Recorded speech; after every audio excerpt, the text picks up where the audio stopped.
خواتین حضرات، loud speaker کے لیے مختلف موضوعات کا انتخاب کرتے ہوئے میرے پاس زیادہ چوائس نہیں ہوتی، اس لیے کہ مجھے بار بار ایک ہی بات کہی جاتی ہے کہ ڈاکٹر صاحب احتیاط کا دامن مت چھوڑیے گا ہاتھ سے، خدا نہ خواستہ کوئی ایسی بات نہ کہہ دیجیے گا کہ آپ پھر سے زیر عتاب آ جائیں۔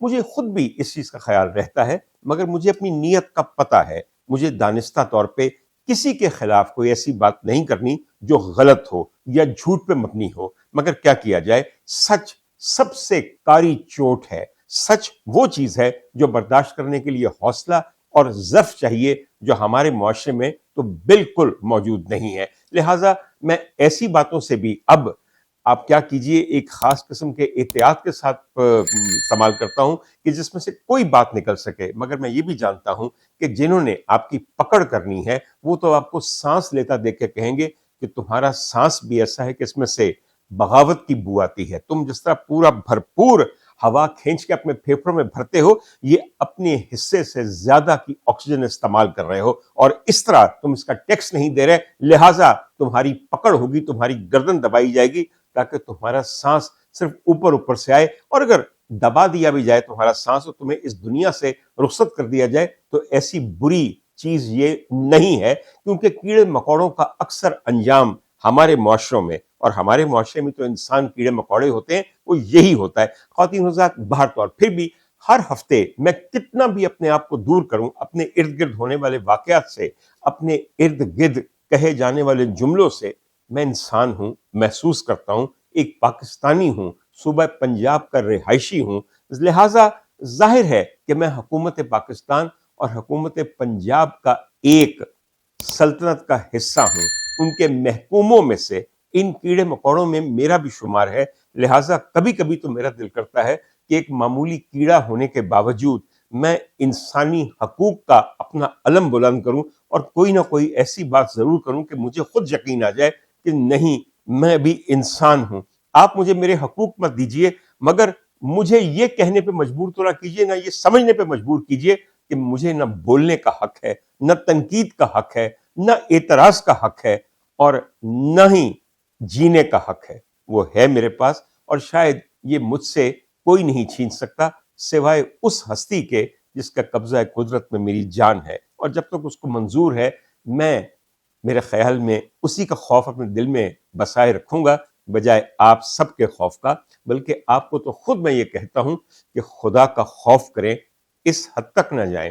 مگر دیکھیے، بات ہے کہ حکمرانی کا ایک نشہ ہوتا ہے، حکمرانی کی جاتی ہے ایک دھڑلے کے ساتھ، ایک تمطراق کے ساتھ، ایک تمکنت کے ساتھ، ایک بے خوفی کے ساتھ، ایک ایسے مائنڈ سیٹ کے ساتھ کہ جس میں باقی تمام محکوم جو ہیں وہ معمولی کیڑے مکوڑے ہی ہوں۔ میں نے اب تیسری چوتھی دفعہ یہ لفظ استعمال کیا ہے، میرا تو دل یہی کرتا ہے کہ اپنی قوم کے لیے میں یہی لفظ استعمال کیا کروں، اور ان کو یہ بھی بتا دوں کہ جس طرح کیڑے مکوڑوں کے لیے بہت ساری کیڑے کش دوائیاں ہوتی ہیں، انسیکٹیسائڈز ہوتے ہیں، انسیکٹ ریپیلنٹس ہوتے ہیں، تو ہمارے ہاں بھی ایسے اسپرے، ایسے چوہے مار دوائیاں، ایسی گولیاں، ایسی فینائل قوانین کی شکل میں انٹروڈیوس کی جا رہی ہے، جو کہ آپ جیسے کیڑے مکوڑوں کو ایک ہی پف میں یوں سن کر دیا کرے گی، بلکہ ماری دیا کرے گی کہ نہ آپ کی آواز رہے گی، نہ آپ کی ہستی رہے گی، نہ آپ کی تنقید رہے گی، نہ آپ کا کوئی حق واپس بچے گا۔ خواتین حضرات، یہ بات تو اب بہت عام ہے کہ ڈریکونین لاز کیا ہوتے ہیں۔ میں نے اپنے کسی پچھلے ویلاگ میں بتایا تھا کہ ڈریکوس وہ کون سا لیجسلیٹر اور لا میکر تھا کہ جس نے ایسے قوانین کا اختراع کیا تھا ایتھنز میں کہ جس کے تحت اگر آپ ایک بند گوبھی کا پھول، یا بند گوبھی کا پھول تو ہوتا ہی نہیں، تو بند گوبھی ہوتی ہے یعنی کیبج چراتے ہیں، تو پھر آپ کو موت کا سزاوار قرار دیا جاتا تھا ایتھنز کی عدالتوں کے اندر۔ اور دیکھیے، اتنے برسوں میں ہم واقعی لاہور کو پیرس نہیں بنا سکے، لیکن لاہور کو ایتھنز بنا دیا کہ نہیں بنا دیا؟ کم از کم لیجسلیچر میں تو بنا دیا ہے، لا میکنگ میں تو بنا دیا ہے۔ مبارک ہو آپ سب کو۔ ہم اب بہت جلد یونان کی قدیم تہذیب تک پہنچنے والے ہیں۔ خواتین حضرات، ایک دو واقعات ہیں جن کا میں ذکر کرنا چاہتا ہوں جو حال ہی میں پیش آئے پنجاب کی اسمبلی میں، پروونشل اسمبلی کے اندر، اور میرے خیال میں اس کی گونج پورے ملک میں بلکہ پوری دنیا میں سنائی دے رہی ہے۔ مجھے بہت تعریف کرنی ہے اور داد دینی ہے پنجاب کی صوبائی وزیر محترمہ مریم اورنگزیب صاحبہ کی۔ اپوزیشن کا منہ ایسے توڑتے ہیں، औकात कौम को ऐसे याद दिलाते हैं, इस तर्ज पे हुक्मरानी करते हैं, एक बेनियाजी, एक कंप्लीटली तमकरत के साथ, बल्कि तकब्बुर के साथ। जब उसी जहाज का किस्सा दोबारा लाया गया कि जहाज खरीदा, उनका जुमला पाकिस्तान ही नहीं बल्कि दुनिया की सियासी और जमहूरी तारीख में सुनहरे अल्फाज में लिखा जाएगा। उन्होंने पलट के जो जवाब दिया है, ये जुमला आज तो बोल दिया गया, यकीन कीजिए अगले 25 साल तक आप इसकी गूंज सुनेंगे। मेरी बात याद रखिए, हाँ खरीदा है भाई। और इसमें आप 10 चीजें और शामिल कर सकते हैं। अब हमारे यहाँ सहाफत इस वक्त डिवाइडेड है। कुछ लोग इतना सा जुमला इस्तेमाल करके ये कह रहे हैं कि ये बताता है कि माइंड सेट हमारी सियासी अशराफिया का, हमारे हुक्मरानों का क्या है, वो अकाउंटेबिलिटी को क्या समझते हैं, उसके परखचे उड़ा देते हैं। वो आपको क्या समझते हैं?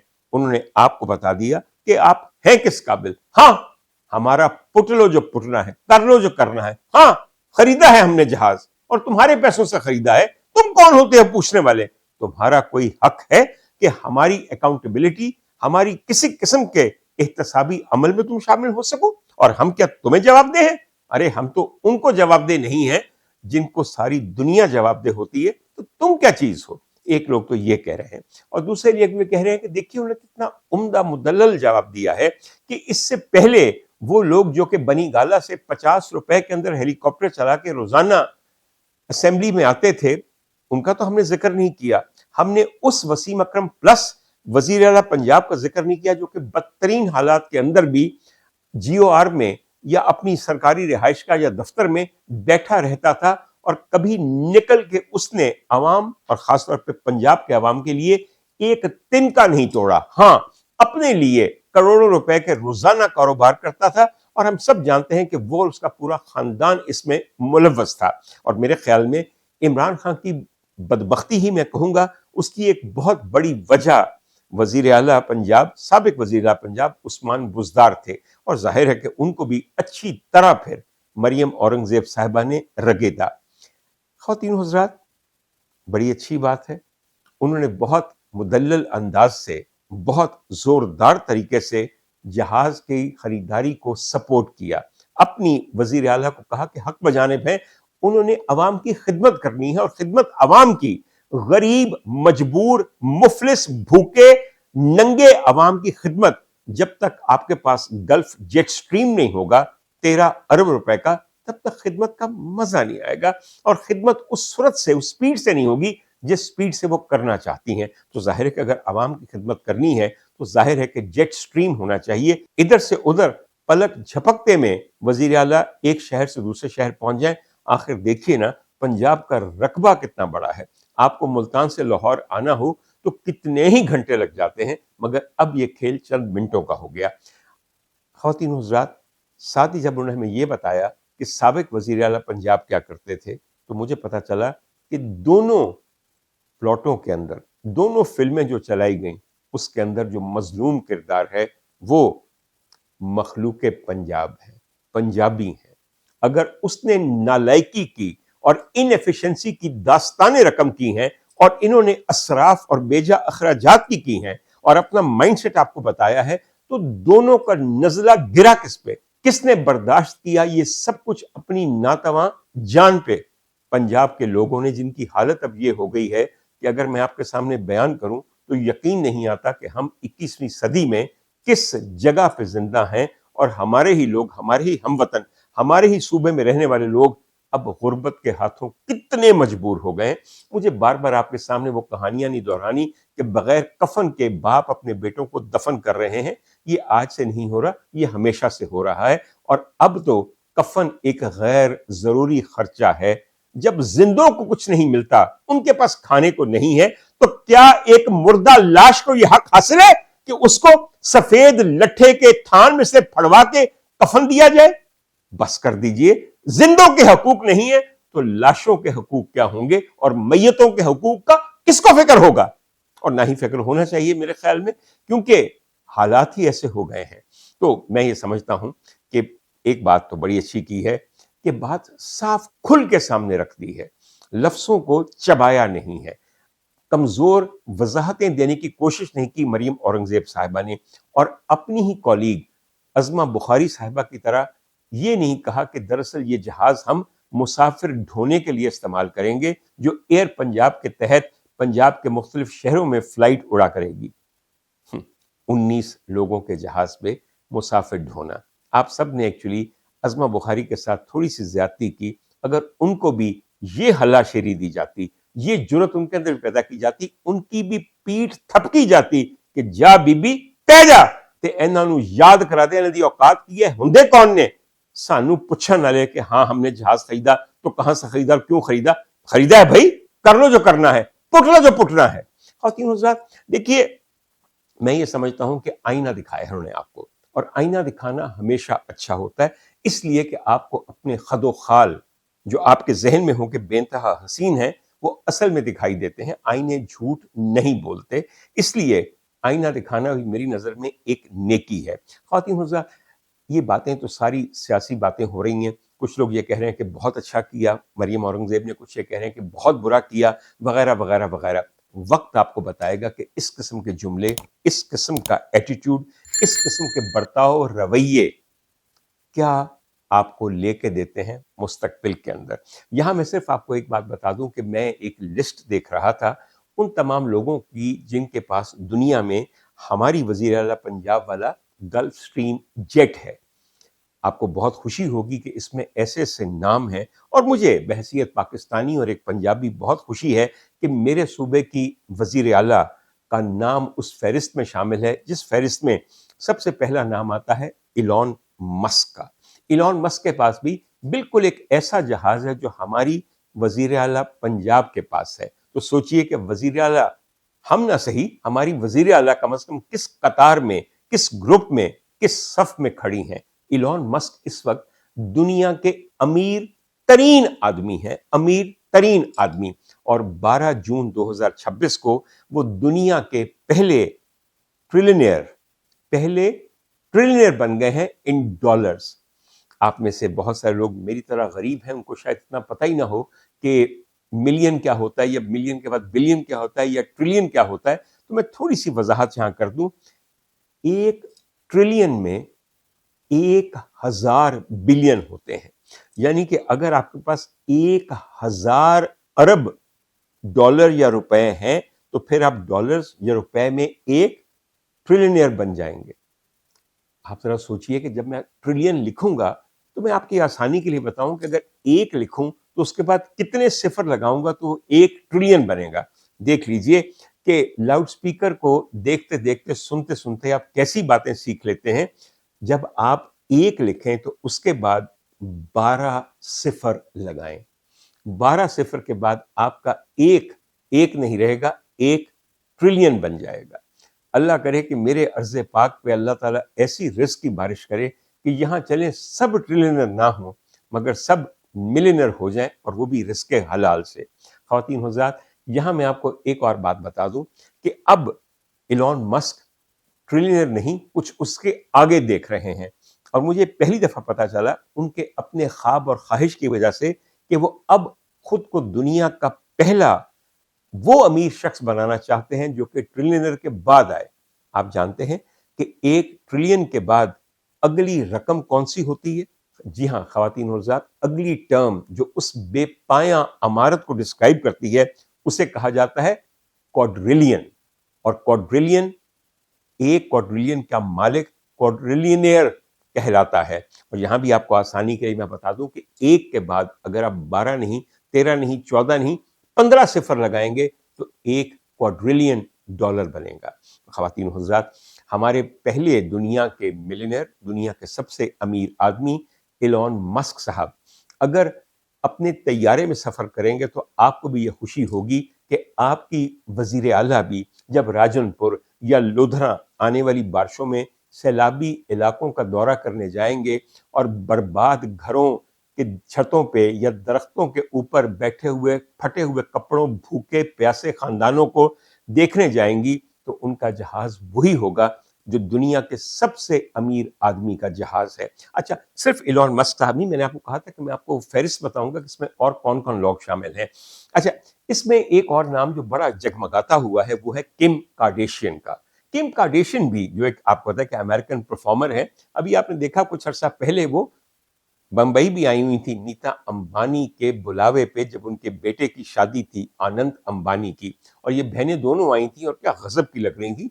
और जाहिर है गजब की लगती हैं, गजब का परफॉर्म करती हैं तो गजब का कमाती हैं, और इतना कमाती हैं कि किम कार्डेशियन ने अपने ट्रेवल के लिए जो जहाज लिए रखा है वो भी वही जहाज है जो हमारी वजीर आला पंजाब के ज़ेर इस्तेमाल है। तो देख लीजिए, अमारत में भी और ग्लैमर में भी है कोई मुकाबला हमारी वजीर आला का? कतअन नहीं है। ख़वातीन हुज़्ज़ात, यहाँ मैं आपको ये बता दूं कि किम कार्डेशियन के जहाज को प्यार से कहा जाता है किम एयर, क्योंकि ज़ाहिर है कि वो अपनी एयर फ्लीट है, उनकी फ्लीट तो नहीं है, कम से कम ये जेट उनका है, तो जहाँ भी वो जाती हैं उस पर रंगबाजी भी बड़ी की गई है, वगैरह वगैरह वगैरह।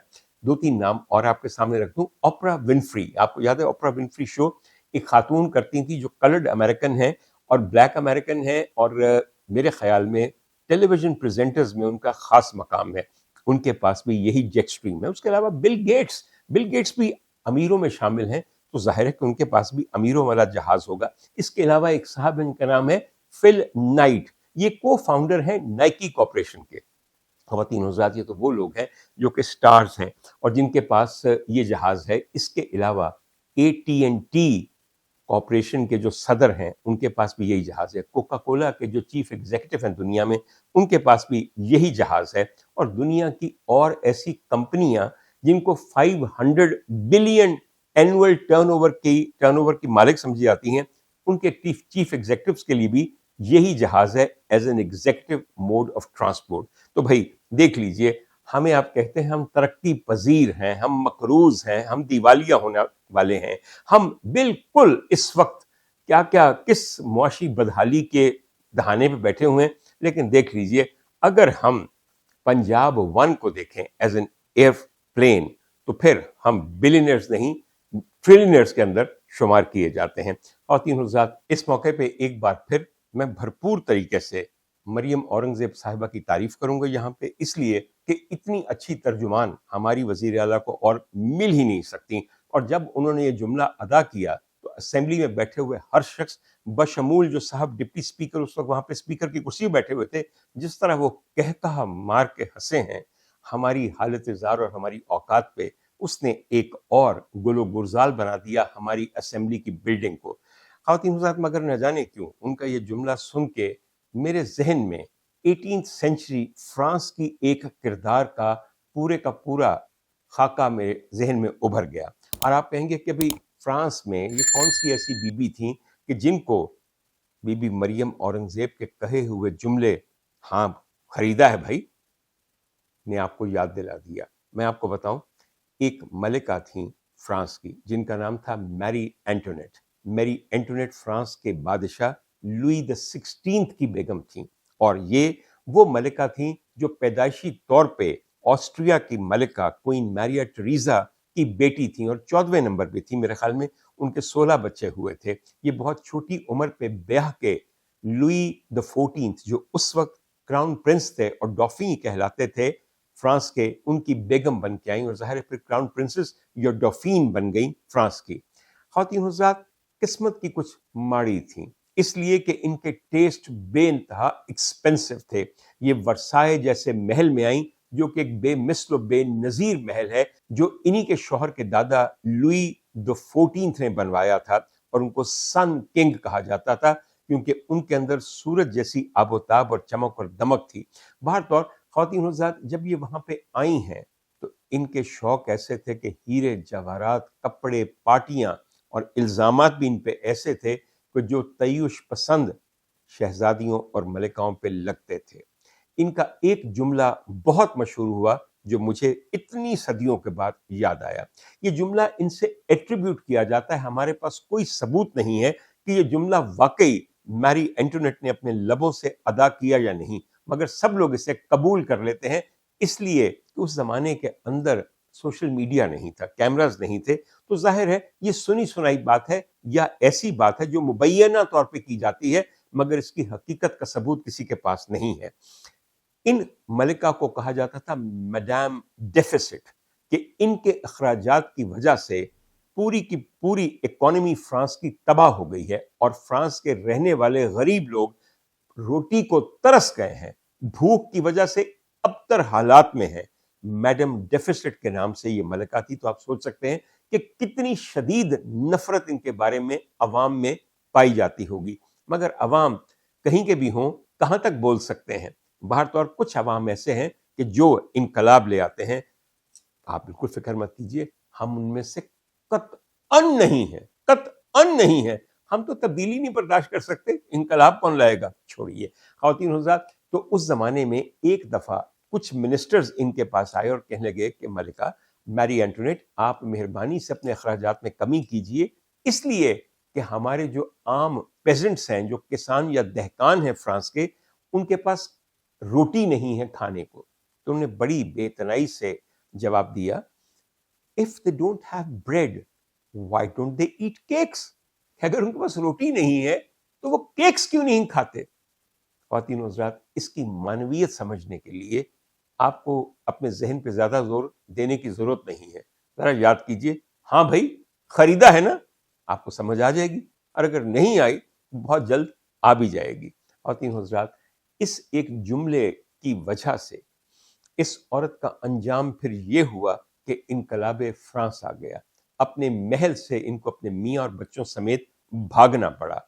और फिर 1792 में इसी के करीब इस औरत को एक ठंडी सुबह एक ऐसी जगह ले जाया गया जो कि बिल्कुल पेरिस का सेंटर था, और वहां पे एक मशीन नस्ब की गई, और वो मशीन किसी खास मकसद के लिए नस्ब की गई, और उस मशीन का नाम था गिलोटीन। गिलोटीन सर तन से जुदा करने के लिए एक ऐसी मशीन थी जिसके अंदर एक भारी ब्लेड होता है जो बहुत तेज धार होता है। उसको एक खास हाइट से एकदम से छोड़ दिया जाता है, वो अपने स्लॉट में नीचे आता है, और जिस शख्स का सर कटवाना होता है उसको सर निगूं करके मुंह के बल वहां बिठा दिया जाता है, घुटनों के बल। ही और शी इज नीलिंग डाउन, और जो ही वो ब्लेड गर्दन पे लगता है, पूरे 2 सेकंड में सर कट के वहां पे एक बाल्टी में गिर जाता है, और बदन झटके से बगैर सर के पीछे हो जाता है, और उसको किसी इज्तिमाई कब्र में डालने के लिए एक खोता रेडी के ऊपर लाद दिया जाता है। तो मलिकाए फ्रांस एक ऐसी मलिका कि जिसके ज्यूल्स आज तक बड़े बड़े ऑक्शन हाउसेस में मिलियंस ऑफ डॉलर्स और यूरोज और पाउंड्स में बेचे जाते हैं, उसका अंजाम ये हुआ कि उस दिन उस औरत पे इल्जाम लगाया गया कि तुमने अवाम के साथ नाइंसाफी की, तुमने हमारा खजाना चाट लिया, वो पैसा जो फ्रांसीसी अवाम का हक था वो तुमने अपनी जाती पुरतयुश जिंदगी पर खर्च किया। तो तुम्हारा अंजाम ये होगा कि तुम्हारे सर के बाल पहले शेव कर दिए जाएंगे।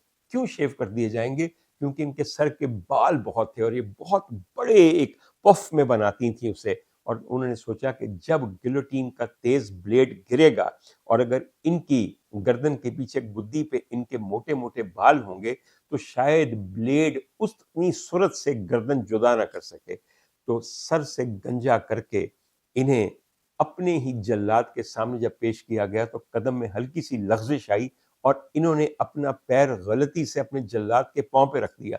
फिर घबरा के एकदम से पैर उठाए और उनके आखिरी लफ्ज़ ये थे, excuse me, I have not done it on purpose. और इसके साथ ही इन्होंने अपनी गर्दन झुका दी। चंद सेकंड के बाद इनका सर अलग एक बाल्टी में पड़ा था, और जैसे मैंने आपको बताया इनका बेजान बदन एक इज्तिमाई कब्र में फेंक दिया गया था। तो याद रखिए, एक जुमला जो इतनी सदियों में हमें नहीं भूला और हमें यकीन भी नहीं कि ये मैरी एंटोनेट ने कहा, उनके अंजाम का बायस बना। और जुमला यही था, if they don't have bread why don't they eat cake? अगर आपकी सेंसिटिविटी, आपकी हसासियत, आपकी रहम दिली अपने अवाम की तरफ ऐसी हो तो फिर आपको पता है कुछ भी हो सकता है, मगर हम तो बेहतर ही चाहते हैं। ख़वातीन हज़रात, यहाँ पे कहने को और भी बहुत कुछ है, मगर मैं एक बात ज़रूर कहूँगा। आप हमारी सोच पे पहरा बिठा सकते हैं, आप हमारे अल्फाज पे, हमारी तकरीर पे ایسے ایسے قوانین بنا سکتے ہیں کہ جو ہمیں مجبور کر دیں کہ ہم بالکل زندہ لاشیں بن کے. ایک فیض صاحب کا مصرع ہے، زرد پتوں کا بنجو میرا دیس ہے. میرا دل کرتا ہے کہ فیض صاحب کو یاد کراؤں کہ فیض صاحب زندہ لاشوں کا بنجو میرا دیس ہے وہ پاکستان ہے. اور 3000 ہمیں زندہ لاشیں تو بنا سکتے ہیں، لیکن آپ کو ایک بات بتاؤں، زندہ لاشیں بھی جب اپنے بنانے والے خالق کے روبرو پیش ہوتی ہیں تو ان کی بغیر ہلتی ہوئی زبانوں سے، ان کے سینوں سے اٹھتی ہوئی صدا جو فریاد کی بھی ہوتی ہے، شکوے کی بھی ہوتی ہے، دعا کی بھی ہوتی ہے، بد دعا کی بھی ہوتی ہے، اس پہ آپ کوئی قانون لاگو نہیں کر سکتے. آپ کیسا ہی ریپیٹڈ اوفینڈرز کا اور سوشل کرمنلز کا قانون بنائیں، اس کے دربار میں جانے والی صداؤں کو روکنے والا ابھی تک کوئی میکنزم نہیں ہے. اور ایک آپ کو بات بتاؤں، مجھے دعاؤں کے متعلق 100% یقین نہیں ہے کہ وہ قبول ہوتی ہیں کہ یہ نہیں، یا معطل ہو جاتی ہیں یا مؤخر ہو جاتی ہیں، مگر مجھے یہ یقین ہے کہ بد دعا میرا پروردگار نزدیک آ کے سنتا ہے. بد دعا مظلوم کی بد دعا ہے ظالم کے خلاف، اور ظالم کو میرا رب اتنا ناپسند کرتا ہے کیونکہ ظالم اس کے ساتھ شریک کھڑا ہوتا ہے. وہ نہ صرف ظلم کر رہا ہوتا ہے بلکہ شرک جیسے مکروہ گناہ کو بھی سرزد کر رہا ہوتا ہے. قانون بنا لیجئے، ہماری گردنیں دبا دیجئے، ہماری آوازیں دبا دیجئے. میرے رب کے بد دعائیں قبول کرنے والے در کبھی بند نہیں ہوں گے. ان پہ دستک جب پڑے گی وہ فوراً کھولے گا بھی، قریب آ کے سنے گا بھی، اور پھر فرشتوں کو وہ حکم صادر فرمائے گا جس حکم پہ یہ نظام کائنات چل رہا ہے، جسے نظام انصاف کہا جاتا ہے. بہت مہربانی.